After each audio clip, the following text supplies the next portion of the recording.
You're listening to the AfterBuzz TV Network, now the largest new media platform on the web, and your #1 source for after-show entertainment. Very good, Keith. Johnson.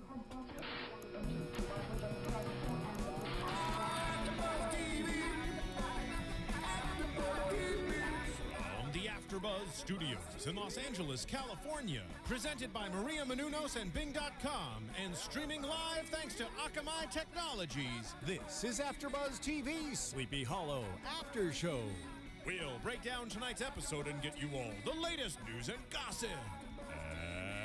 And now, another post-game wrap-up show for your favorite TV show. It's AfterBuzz TV Sleepy Hollow After Show. Mr. Sandman, bring me a dream. Bum, bum, bum, bum. Hey there, sleepyheads. Bing is for doing, and we are here doing another Sleepy Hollow after show. This is episode 103. I think it's what? For Good Men Who Do Nothing? For the triumph of evil. And your British accent didn't last very long, Matt. I'm so sorry. We'd all discussed pre-broadcast that we would start this here after show all in blighty British accents, but mine is terrible, and Jackie isn't even trying to do hers. My name is Ichabod Crane. My British accent is so horrible. No! That I Horrible? can't do it on air. No, it's not horrible. It's horrible. Anyway, hey guys, I'm Matt Lieberman, Jacque Borowski, Stephen Lemieux in the booth. We got a lot to talk about this week, but first, I would like to talk about something that we originated last week. So last week on the podcast, Stephen Lemieux had the wonderful idea that we have a pun jar and that we hold a sweepstakes so that every time we make a pun, we put money in said jar, and at the end of the season, we raffle it off to one of our many listeners around the world. Who would then get the sweet, sweet cash. And now we have the official rules for the pun jar going forward. And I know, it's a big deal, and I think it's the first of its kind in AfterBuzz TV history. So here we go. The rules, the official pun jar sweepstakes rules. Is that a throat-clearing sound effect? Yeah. It is. Jesus, let's get through this. People want to hear about the episode. All right, #1, we will announce the current total of the pun jar at the top of every show. As of last week, there is $1.50 in the jar. Rule 2, anytime someone makes a pun or says something particularly cringeworthy, any of the other hosts can call out that thing and say pun jar.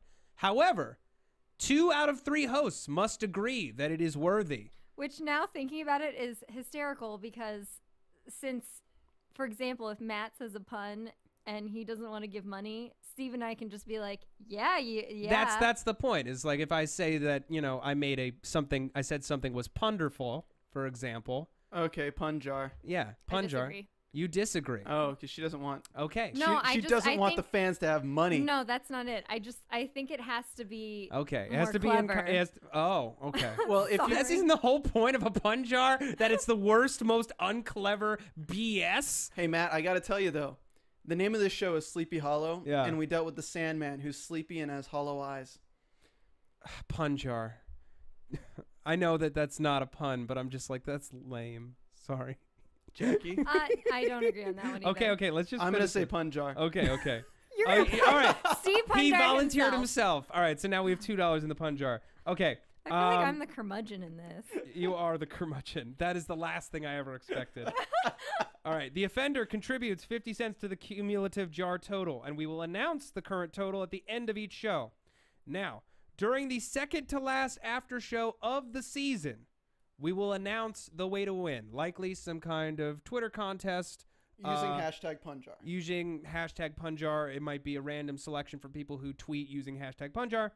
In order to be eligible to win, you must follow all 3 of us and AfterBuzz TV on Twitter. That is something that we must stick to. You must follow all of us and AfterBuzz TV on Twitter. During the finale, the season finale, we will announce the winner and we will wire them the winnings via PayPal. There may also be some extra prizes that are non-monetary. That remains to be seen over the course of the season. Now that we got all that fun, navel-gazing, we love ourselves stuff out of the way. Did you just say navel gazing? I did. Navel-gazing. Navel-gazing means, like, basically that we're, like, being self-indulgent. I thought it's just what like old people went to Florida to do. They'd like No, gaze at the navel what? oranges. Punjar. 1,000 times over. Jackie, back me up here. Okay, I'll go with that one. Damn I'll right. go with that one. 250. 250. Jesus. It's going to be a long But do season. people stare at their belly buttons? No, it's basically, we'll look it up later, okay?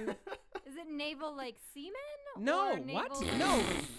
Semen. Navel. C- As in one's okay, navel. Steve. SEA. I Men. know. I know. He's I so just got what he immature. was He's thinking like of. she's like a child. He's like a child. It's impossible. Okay, come on. Sleepy Hollow, episode 3. It was a great episode. I It loved it. was. I liked the last one better though. Really? I think though because I don't really have a good reason for Okay, why I like the Yeah, last one I'll better. give you a Apples reason. and oranges. I'll give you a reason that that. Go ahead. yeah. I figured out my reason though. Okay. These episodes are great, but they don't climax as good as they should have. And don't take that the wrong way. It's just with last episode we had this badass witch that uses this fire of burning stuff. Yeah, And then she's beaten by some dynamite or gunpowder. right. And then this episode we have this badass guy with hollow eyes, the Sandman. Rock and Ronties. And then he's beaten by her saying that she saw the demon. But that's the whole point. I don't Here, think that. you make well, your point. okay, on one level, I don't think that either of these characters is actually beaten or meant to be beaten. I think that they have left it open for seeing any one of them again. Really? And I think the reason I don't like this episode is because I was having a hard time tying in the Sandman with the greater story. Okay. The witch to me fits into the greater story. The Sandman, I just felt this was more. I mean, if this is supposed to be about the collective apocalypse, I was Right. having a hard time putting that piece in. Well, here's what the episode did for me, and I like this episode a lot. I think it's the best one yet. And I'll explain why. So the Sandman, or Rock and Ronties, Native American demon, is connected to Abbie's past with the Horsemen. It's finally pushing her over her doubts, getting her to admit the truth that she saw the faceless demon when she was a child. She's owning up to it. She's owning up to who she is as the witness, and it's bringing Jenny into play in a big way. And she's going to be, I think, a big part of the cast going forward, unless she meets a tragic end sometime soon.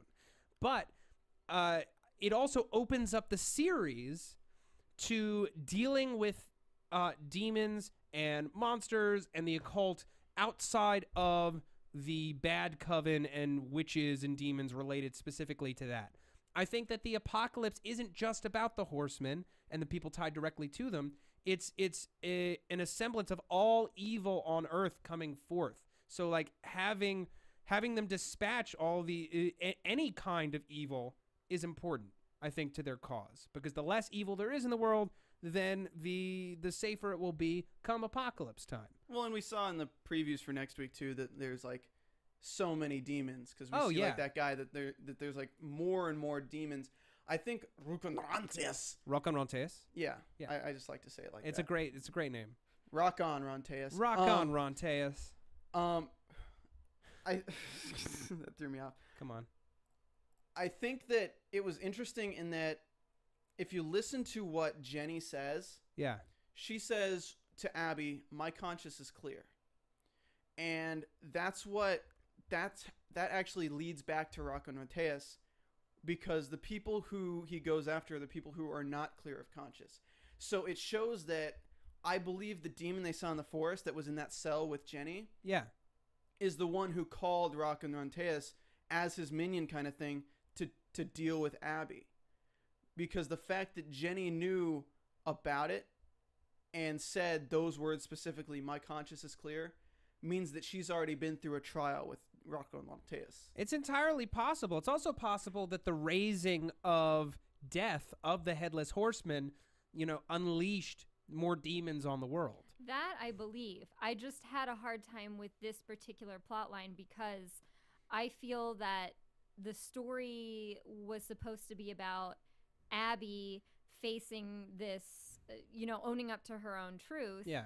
And it just seemed like to me, if she's one of the two, like, The witnesses, it just seemed that I was like, why wouldn't he go after her first? It's like the old Austin Powers thing where he's like, okay, now I'm going to put you in a room full of sharks. Yeah. And I'm going to let the sharks swim around. Then I'm going to give you a chance to get out of this. Why don't one you just inept kill guard. him? Yeah, why didn't he just go after her first? And I mean, I guess it's now we know that, like, that flannel shirted who's to say guy that is the one who saved her, which answered that question. But still, I just feel like he should have gone for her first, and then we would have gotten more meat to her story. Well, Jackie, who's to say that he didn't go after her first? Because she had a dream that he was in before Dr. Vega was killed.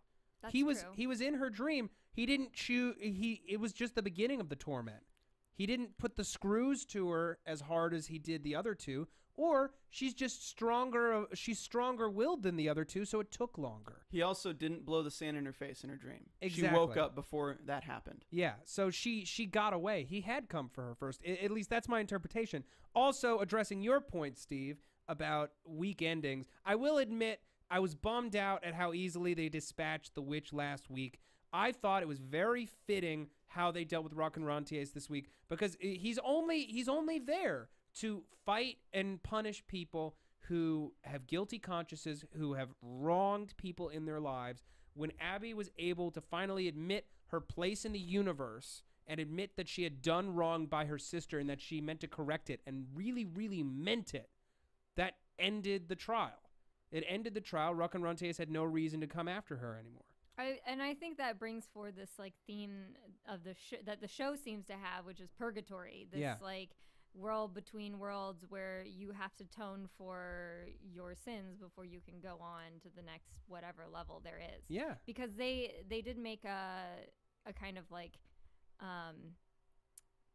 an allusion to it. allusion to, but it's like a Greek myth where it's the death is is it Hades, the person who is there's a ferryman. Yeah, the ferryman at the gate to Hades. Yeah. And you have to. That's why they would have coins over their eyes to pay the ferryman to take them safely into hell. But the Native Americans were talking about this week that Rock and Rentiers rules over the Valley of the Dead, and that's where they went when they took the tea and the funky scorpion poison, which we'll get to all that. But that effectively is purgatory. He was like, either people plead their case and they're allowed to go to heaven, or Rock and Rentiers drags them to hell. So can we talk about the character design?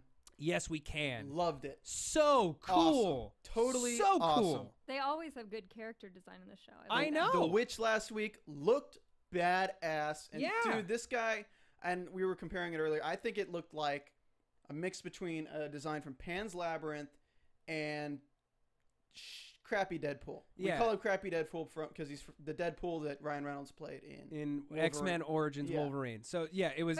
Oh, go ahead. No, it was just it was bad Deadpool in a great way, is what we're saying. Yeah. Yeah. Because that looked badass. It was super creepy. It reminded me of the character designs for Buffy, not in the sense that this reminds me of a particular character, but they always had the coolest designs for characters. Yeah. And I like that we already made the allusion to them having their own, like, library now, and now they're fighting, like, really super cool demons. Yeah. I just want to say on the air so that there's proof, and just so Jackie knows, I'm working my way through Buffy finally, and I'm in the middle of season 3. Nice. Yeah. I think we'll see vampires this season, by the way, too. You haven't seen all of it? I've seen the beginning and some select episodes. Witness my indignation. You can witness it on youtube.com. Otherwise, you'll just have to imagine it. So there you are. He's not a Buffy buff. I'm not a Buffy buff. Oh my gosh. But I Matt. will be. We I have soon so will many be. things to talk about. I know. We have so much to talk about. But character design, especially Sleepy Hollow and the character design on it. I love it, and I was talking to Matt about this earlier. We talked before the show. I'm sorry, guys. I didn't mean to ruin the surprise of talking before the show. No. I was talking to fans, Matt. Jeez. No, I love that the villains have oomph to them. Like, they have a physical form, and that's what I love about this show, is that it's not just CGI. And when you have just CGI, you're like, oh, it's just CGI. But when it actually is a person behind that, it's something that you know you could put your hand out and touch, and it would be the makeup, it would be the prosthetics and everything, but it would still be a moving physical thing. And that just makes it so much more scarier. It's like, that's what separates the original Jurassic Park from like the newer ones that are totally lame. Right. It was Star Wars, where I'm sorry, but like once you have I agree with you. Once you have a physical human making those emotions beneath all that makeup, all of that, it comes out. Yeah. And so when you put a CGI thing in there, it doesn't read the same. The Thing is super scary, the original Thing. Yep, and the remake was not. Blah. Yeah. No, there's something, it's inside the human brain. You know, it's like the uncanny valley where the closer you get to realism in CG, there becomes a point where things just look wrong because you can tell that they're not real. Our brains, like innately, when we see something that is physical, that exists, our brain accepts it as reality. Versus CGI, ultimately, no matter how thrilling or scary it is, your brain knows that it's not real. It just does. There's it never can be real. Yeah, there's no comparison. It's like when Peter Jackson was making the Lord of the Rings movies, there's so much great miniatures work in those movies, more than you'd even expect. Things like dust and rocks and things, real dust, so that when a building gets hit by a massive boulder, you feel like it's real because you're seeing real dust and real stones coming down. It's like I could talk about this stuff forever. I'm a huge nerd for that. But there's also an artistry in just making that special effects makeup. I feel like on a TV budget. Yeah, so many people these days, it's like, ooh, it's just easier to cop out to the CGI.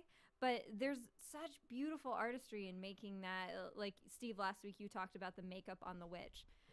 There's just some sort of beautiful artistry about making those special effects. Totally, and it's such a show of confidence, I think, on the creators of the show, that they're going with that, they're going old school, and on the part of the network and the studio for giving them the money and the leeway to do it. There was an episode of Doctor Who this season, and like, I'm sorry I'm going off topic, where there was a character, they built up the reveal of the character's face, an alien, for the entire episode, right? And the helmet of his physical suit, which looked awesome, opens, and it's this effing rubbery BS CGI head that looks like garbage. And it completely ruined the emotional journey this character had been on for the entire episode, because I'm just looking at this dumb, rubbery, fake, stupid computer face. And I'm like, what am I supposed to do with this, when they could have just made an appliance that looked half as brilliant as the Rock and Rentier's work that we saw in this episode. I am getting warm. I am so upset This about isn't that Sleepy episode. Hollow. I know. This isn't Sleepy Hollow. Okay, this is that Sleepy one goes Hollow. in the punjar. Yeah, punjar. yeah. Look, Punjar. really? You're Yeah. the only offender this week, and you've already done it Shut twice. You've already doubled our investment I in just this care damn about our fans sweepstakes. in this hard economy. Liar. You are a liar. This is the government shutdown edition. Yeah, government shutdown edition of Sleepy Hollow podcast. What? Okay, let's get back on topic. Let's talk about Abbie and Ichabod. Ichabod has become like very quickly, just a fixture in this police precinct. I Okay, love Ichabod. it though. This is again okay. You guys can like hit me later for all the Buffy references, but there's a level of We would never hit a woman. doesn't say it's about Buffy references. Just we would never hit a woman. Yeah. Anyway, there's a level of I think I said this at the beginning. When you do these kinds of fantasy shows, Yeah. you have to start just accepting. You have to just accept what goes on in this world to a certain level. Like, yes, Okay. there are characters on the outside, but you want your inside characters to fit into that world. And I like that this episode was all about Abbie accepting her past, and Ichabod just kind of has like slid neatly into this world, which is what we want, because this is our inside character. I know, but and even to a certain extent, the police chief, the captain. the captain, he's like, I'll just right, deal you with go it. do that. But that's what like kind of confused me. I'm like, did I miss something last week? Because he's just fine with him just hanging out like everywhere. I mean, granted, the case that he showed up for was a supernatural death, but if it hadn't and it had just been a jumper, it would have been like, what is he doing here? And then he finds them in the friggin' Scooby Gang library, which is what it'll be called forever, because that's what it is. It is the Scooby It is Gang the Scooby library. Gang library of this show. Yeah. And he's just like, you know what? You're right. I'll give you this space. You come and go as you please. I'll give you a key. Well, it's Good work. It's Orlando Jones, and like know. I really think it's just more that he doesn't want to be the guy to be like, hey, there's a decapitated horse. There's a decapitated horseman. There's a Sandman. There's a witch. I mean, he'd look ridiculous. Is that your Orlando Jones impression? That is a Matt Lieberman. That is. Sorry. Hey, Matt. Yeah. Kaka and Tookie don't work. What? What does that even mean? That's Orlando Jones from Evolution, if you had been a fan of his. So don't make fun of my Orlando Jeebus. Jones. Jeez. Okay. Anyway, okay. He doesn't want to be the one to say this stuff's happening, so I feel like he's just like even last episode, he's like, Abbie, while I'm gone, you can have your reign. Because I think he knows it's happening, but just doesn't want to be the guy to say it's happening. So then let me ask the question, because I'm pretty sure at this point we have a firm answer. Do you think he's a part of a coven? I'm pretty sure he's not a part of Evil Coven, but he might be. I don't, but I think that he knows what's going on in the town. And this is like most shows, you have some level, if you have a person that is as smart as this character is supposed to be, Yeah. they have some level of like cognizance of what's going on. They just don't want to necessarily accept it. Yeah. So I think this is his way of being like, okay, I don't have to touch this weirdness. You guys figure it out. You know, like weird supernatural guy, and like he clearly has some sort of some sort of affection and respect for Abbie that he's willing to let her do that as well. Yeah. And he just says, okay, you guys figure it out because I don't want to deal with the weirdness. Or he's keeping tabs on him. Because because what the preview for next week threw me off so much, because it shows that there's humanoid people who are demons. No, it shows. That's what it looked like to me. It looked like next week we're gonna finally meet Evil Coven.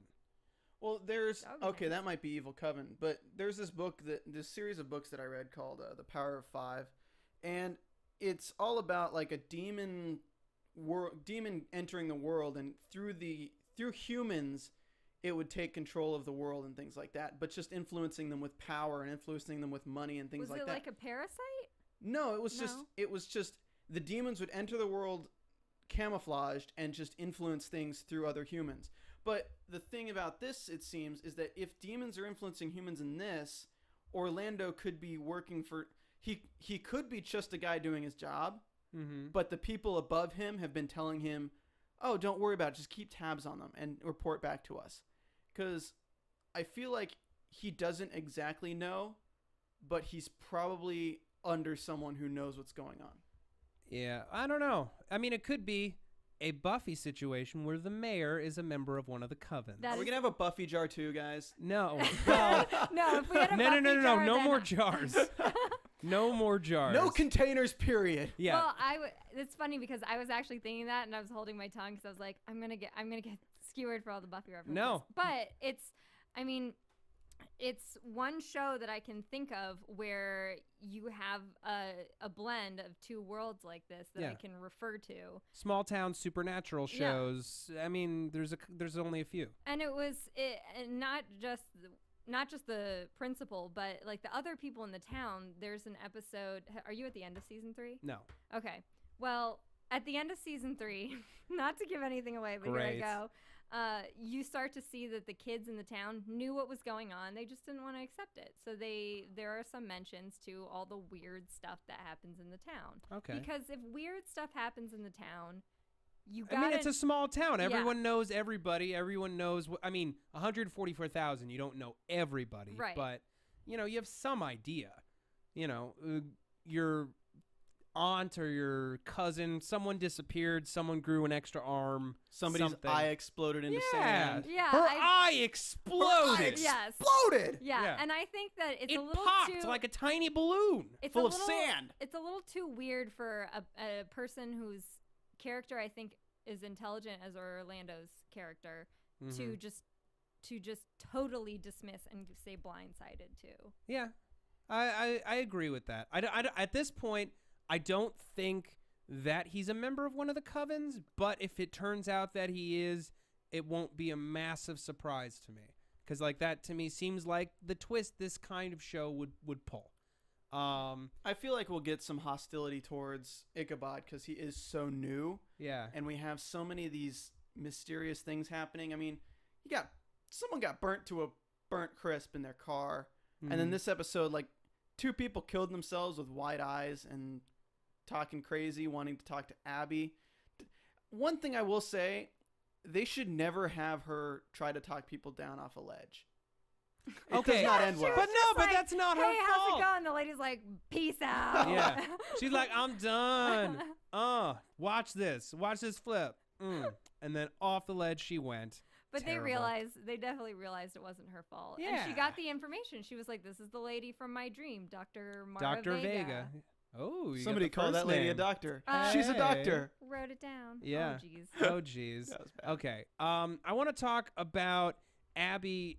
Like right now, I'm so happy that she's finally accepted her role in this, and that she's not going to be questioning it every episode anymore. We can finally. It's like, okay, now we can finally get going. Yeah. Because like whenever you start a broadcast series, the first few episodes you're basically just repeating the premise so that new people can join in really easily and cementing it. But now she's on board and we can just go and have fun. Yeah. And I loved the scene between her and Ichabod towards the end of the episode where she's like, 7 years, huh? And he's like, well, it'll get easier. And I'm too tired even to lie right now. You know, like, I totally love them. yeah. What is their shipper name? Krabby? Crabby? I don't know. I read that somewhere. Crabby? Maybe. I mean, Abbie. Ichababby. Ichababby. Ichababby. Shoot us a tweet or hit us up on YouTube and let us know what you think. And also, this seems like an opportune time to mention iTunes. Guys, thank you so much for keeping us in the top 10 for the 3rd week in a row. We're typically in first place above the series finale of Breaking Bad. That's Wow. something. That's crazy. That's something. And I know that if I wasn't doing this show and I was just doing Breaking Bad, I would be furious. But like, you guys brought it out, so like, good for you. One thing you can do to keep us on top and keep our bosses knowing how much you love this show is to go on iTunes and review us, rate us, comment on iTunes, because they see that. It makes us more searchable to everyone on the iTunes, and we deeply appreciate it. We love 5-star ratings. We love 5-star ratings, don't we, guys? Yes, we do. And I'm going to go ahead and give a little bit of a shout out to our 5-star raters. Oh, yeah. Why don't you do One that? of them is Haley from Atlanta. What up, Haley from Atlanta? You rock. So we got Haley the Hero, Atlanta. I'm delighted to hear the same witty hosts from many of the other AfterBuzz podcasts I listen to. I love the show and love you guys, so I'm definitely looking forward to the rest of the season. Go, Thank Haley. you so much, Haley. You're awesome. And then we just got one today, or last night, by Sweet Home, South Dakota. Sweet home, South Dakota. You left us an iTunes review. Oh, yeah. If you love the show, you will enjoy and love this podcast. They capture what you question and talk it through. Great hosts. South Dakota fan. Oh, yeah. Thank you. I'm Oh. down. That goes down real nice. I like praise. You guys rock. I also like, I have a harder time chatting with people on iTunes because of the format, but there's a good conversation going on YouTube right now Yeah. where one fan pointed out to me that Nicole Bahari. Bahari, Yeah. keep messing up her last name, but she's Juilliard trained. Really? Yes. That it shows. She's I very know. good. She's very good. And then Shout another out to- fan. Oh, go ahead. Shout out to Sleepy Hollow Circle for promoting our shows on Oh, the yeah. YouTube Yes. channel now. Thank you so much, guys.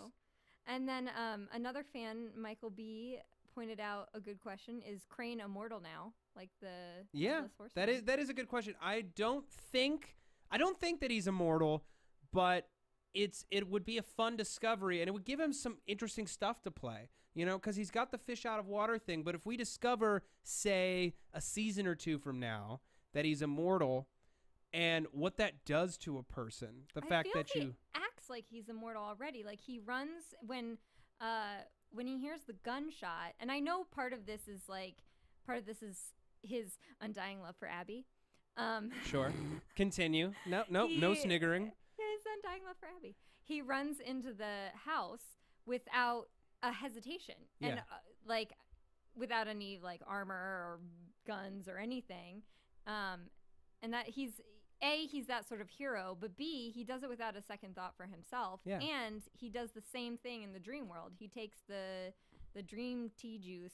Mm-hmm. Gets his arm cut off. Yeah. Ouch. Oh my God, Turned that was to so sand. cool. Sand arm. I'm gonna just go ahead and on a limb here and say yes, he's immortal, because I really think later in the show they're gonna give us that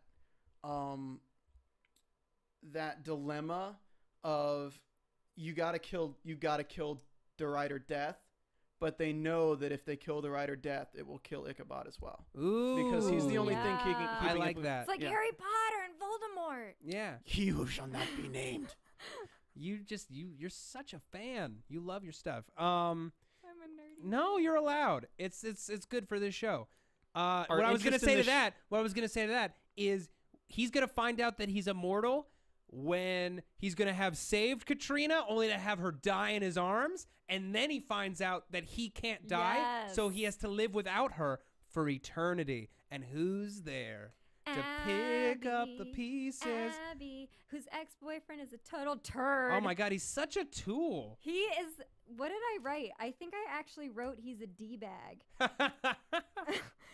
He leaves that headless horseman a sign in the captain's office. In the captain's office, and the captain pretty much gives him like the showdown for it. I'm watching you. I'm watching you. Yeah. But His I whole was like, character's just kind of hollow. yeah, he's like, I did it, whatever. I feel like he's just like a plot device right now, because like even then, like it was. I feel like he only did it. That scene only existed so the captain could be like, "You're Abbie's ex, right?" Yeah. You still exist. Yeah.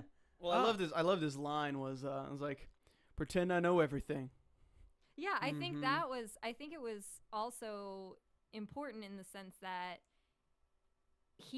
I feel like this is like he does know more than he's alluding to. Well, I think we also just need to establish his authority, because he didn't really have any in the first 2 episodes. Right. We need to establish his authority, and we need to learn to like him, because it seems like he's sticking around. We need to learn to hate turd ex-boyfriend. Yes. Well, I didn't need to learn. I hated him straight away. Morales. Is that what his name is? Morales? That's his last name. Yeah. I don't remember his first name. I think it's just Turd. It's Turd Morales. My name's Turd Morales. Yeah. That's Turd Morales, the coolest kid in school. I heard that he fought off 3 boys and stole some beer. Punjar. Punjar? That wasn't a pun. It wasn't It a was pun, just but it stupid. did suck. It did Okay, suck. on the merit of it sucking, yes. Okay, so we're up to 350. That would be about 350. This is a great show. So, Native Americans. Native Americans. So racist. Oh my God. Geronimotors. Hey, you're an Indian, so can you tell me about Rocky Rutu or whatever? Can we just Rock and Rontiers. Can we Rockin' just talk about the Rentiers. fact that this guy whose name I have already forgot, embarrassingly enough, the Native American car salesman that they go to see, he's like, oh, we don't live in teepees and we don't have powwows. And Ichabod's like, oh, I miss powwows. I quite enjoyed those powwows. I liked powwows. And then as he's mentioning this, like, and he's getting kind of like angry about it, then the next scene is his like home or basement that looks like the inside of a teepee. No, it just looks like maybe a little dingy and a little like run down. Maybe it has Guys. dirt floor. No. Guys, the word is homey. Homey. It looks homey. It does not look like a teepee. No. Teepees are canvas. He had like because in a teepee, to keep it warm, you hang all these like blankets and stuff, and he had all the blankets hanging on his wall. And He had, likes blankets. He had like a bear rug on, like a charred open bear on his wall. He also had a jar. He had a what opened bear? torn open Okay. bear. Yeah. All right. I said charred, but Yeah. I meant torn. Okay, I caught it. He had lots of little knickknacks. Yeah, and why does he have magic tea prepared as if Okay, he that knows part they're is coming? like, Yeah. yeah. He just has tea, and it's like, what? And he has jars full of scorpions hanging around. Yeah. Well, I mean, as you do, when you're a used car salesman, you need some scorpions. I just felt it was so stereotypical but hilarious because it's just like, I don't know what you're talking about. Okay, I know what you're talking about. I got everything you need. I can hook you guys up. I'm gonna just be the plot point. I'll take the stereotypical plot point bullet this episode. Well, no, but he was like, the whole point of that was he addressed that, like, oh, what? You think that just because I'm a Native American, I do all this stuff? Okay, fine, I do all this stuff, but it's not because I'm a Native American. It's because I grew up and my father did this stuff too. And not all Native Americans do that, but I do. Okay, you happy now? I sell cars with magic. Drink this tea. There's hops in it. Scorpions. I agree with Matt because I like that the show it'll put out the stereotype, but it'll say this is a stereotype that we're giving you. I love it. And I appreciate that because I would rather not have something shoved down my face without feeling like I'm in on the joke. Yeah. You know? And I also, but at the same time, I don't want a show that's going to be afraid to ever have a Native American character who knows something about, witchcraft or sorcery just for fear of offending somebody. I thought they handled it well-ish. Yes. The state of his home notwithstanding, his personal attitude made it okay for me. When the Demon of 7-Up comes up, they better go to Orlando, though.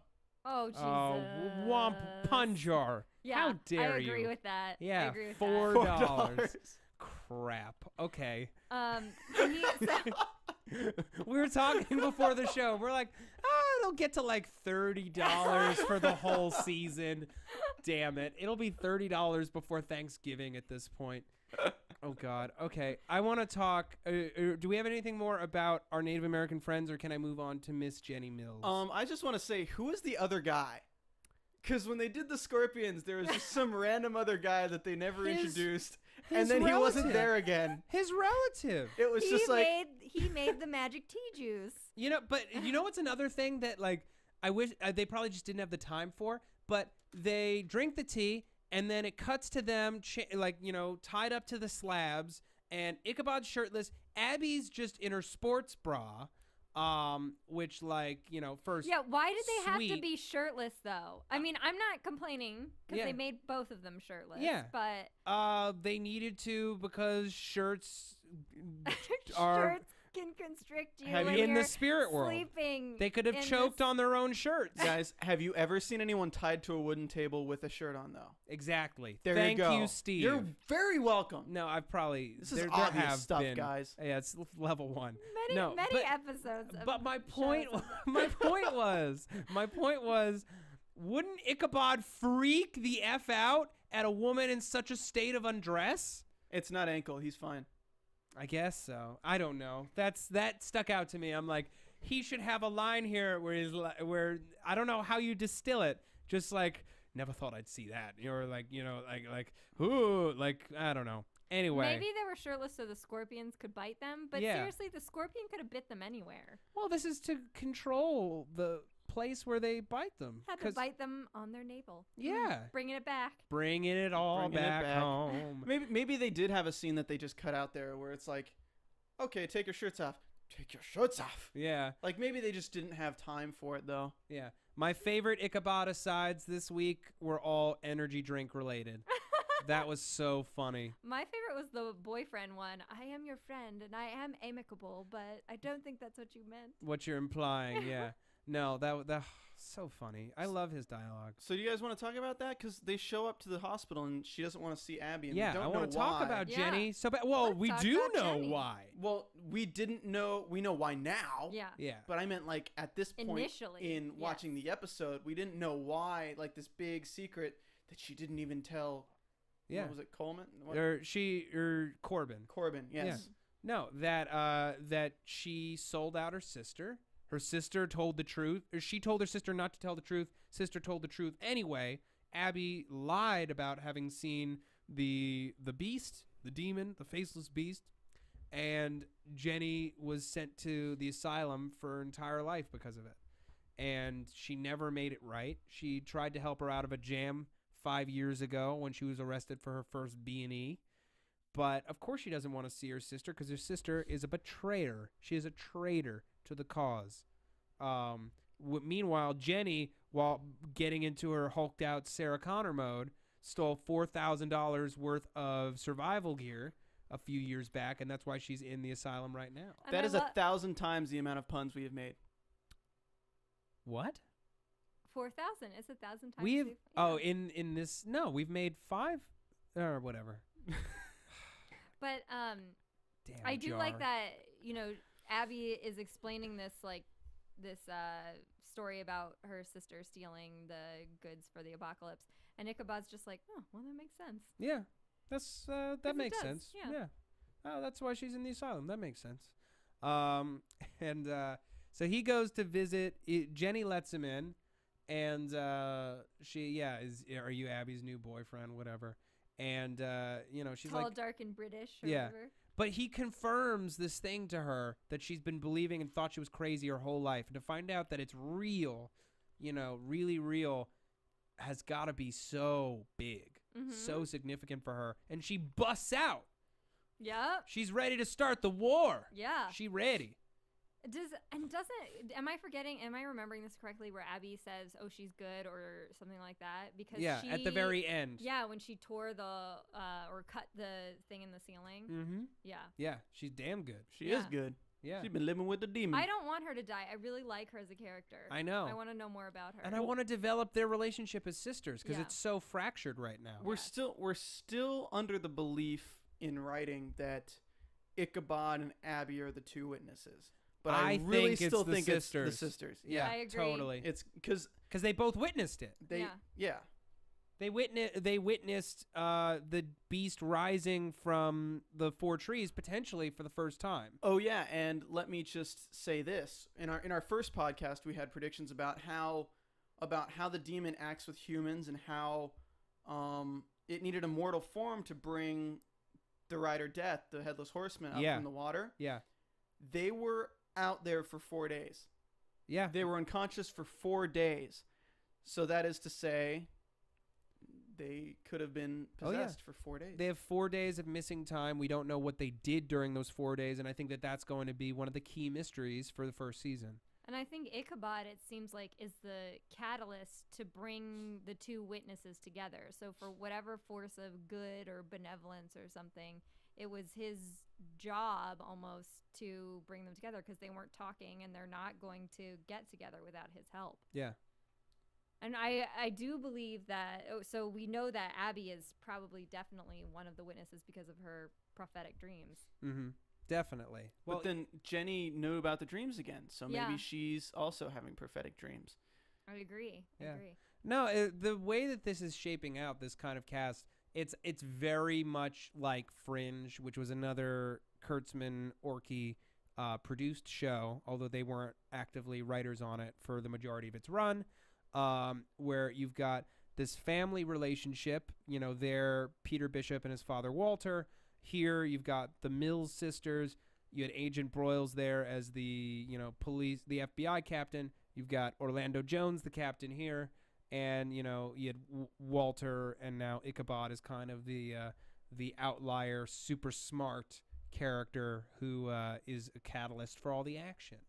I'm really excited about this show. I was worried at the beginning of this season that there wouldn't be any fun shows this year, and I'm so glad that there are. And I'm so glad that we're doing an AfterBuzz show about the most fun show on broadcast this season. You mean like what, Once Upon a Time in Wonderland, or No. which show are you talking about? I'm talking about a show called Sleepy Hollow. Oh man, duh. What am I thinking? Okay. Do watch Once Upon a Time in Wonderland, though. My friend writes for it. So. Okay. Oh, sweet. That's cool. That's He writes. all right. Little plug. It's a girl, though. For the show. Okay. I think it's time we move into predictions. Before we do predictions, dude, a guy shot himself in the head on this show.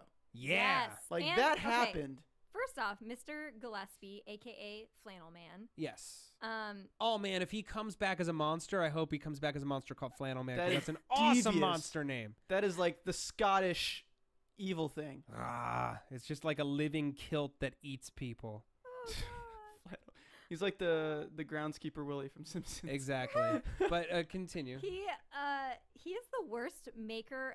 He seems to be like have a woodworking hobby. Yeah, or but all of his 'cause he's a rancher. woodworking stuff is It like sucks because he had a nail sticking out on his table that he like ran into, and I'm Yeah. like, why are you the worst table maker he was, ever? Yeah, I was gonna say, well, he was afraid, and that's why he ran into it. But why is it even there? It was like pretty juddy outy to cut up his leg. It's a multi-purpose table.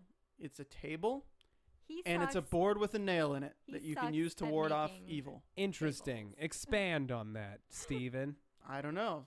Expand on. I the- already made a Simpsons reference, so I had to make another one talking about having a board with a nail in it. Yeah. Okay. I'm sorry. Okay.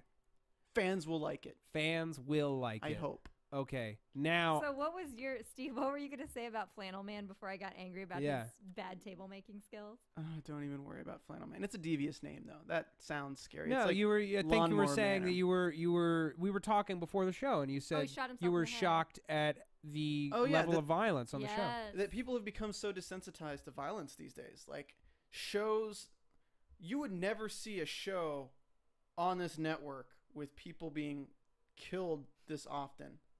Like, does that make sense? Like Yeah. somebody got burned alive, Mhm. somebody jumped off a building, and somebody got shot in the head, and we have a creepy monster all in the same episode. Like even in X-Files, we didn't really see things that were that kind of graphic. I mean, we did and we didn't, but blowing a head off and seeing the blood everywhere and Ichabod.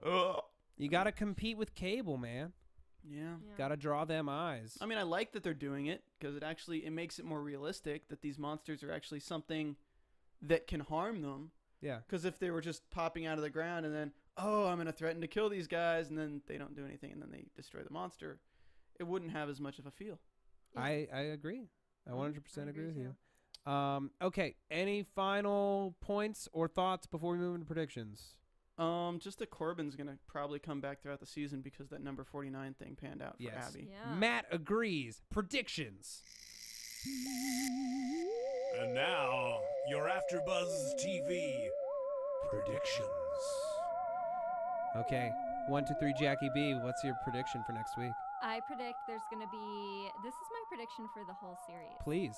I predict there's gonna be an awesome theme song in every episode. Yeah, we get awesome music in this show in every episode. I hope it's in every episode. That would be rad. Yeah. I think next week we're gonna deepen the Coven mythology. Yes. definitely. Hopefully we do get another visit from dead Sheriff Corbin. We saw a couple of markings, one that was on the back of the horseman's head, which is, I think, the symbol of the evil Coven. It was kind of like a ring of arrows pointing outward. Yes. So I'm very, very curious to see what we get next week in terms of horseman mythology. Will the horsemen show up?